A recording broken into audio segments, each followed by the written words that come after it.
कैसी हो मेरी प्यारी लॉयल फैमिली। मैं मिस्टर एक्स आज आपको एक ऐसी घटना से रूबरू करवाने जा रहा हूं जिसे जानकर आपकी रूह भी हिल जाएगी। देखो, हर चीज में लॉजिक ढूंढना अच्छी बात नहीं है। मैं मानता हूं कि वैज्ञानिक दृष्टि भी हमें रखनी चाहिए, लेकिन क्या आप जानते हैं कि इस दुनिया की 98% रहस्य ऐसे हैं जो अभी तक हम जान ही नहीं पाए हैं।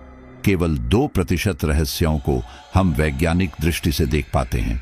तो ऐसे ही कुछ दोस्तों ने एक गांव में जाकर कुछ ऐसी चीज देखी और उसके पीछे की वैज्ञानिक दृष्टि से उसकी पूरी तहकीकात करने में लग गए।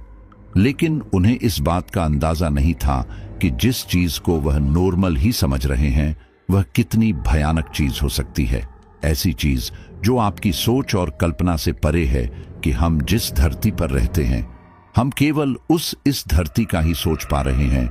उसके बाहर का क्या रहस्य है और कौन सी ताकतें इस दुनिया को चला रही है, वह हमारी समझ से परे है। और आज आपको वही जानने को मिलने वाला है। तो बिना कोई देरी किए चलिए शुरू करते हैं।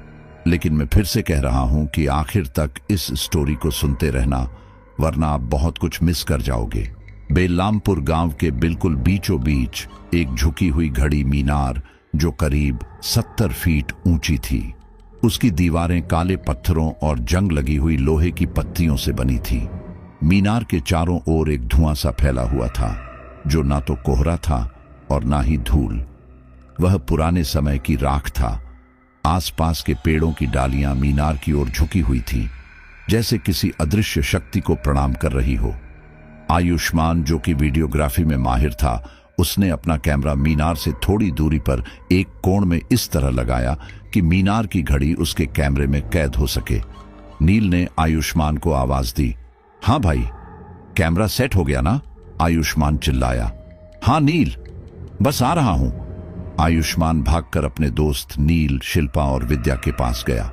वे लोग मुंबई से कन्याकुमारी के रास्ते पड़ने वाले गांव बेल्लामपुर एक घड़ी मीनार को देखने और उसकी जांच परख करने गए थे, क्योंकि ऐसा कहा जाता है कि यह घड़ी मीनार ऐसी घड़ी है जो कभी नहीं रुकती है, जो न केवल समय को बताती है बल्कि आत्माओं और समय दोनों का संगम भी है।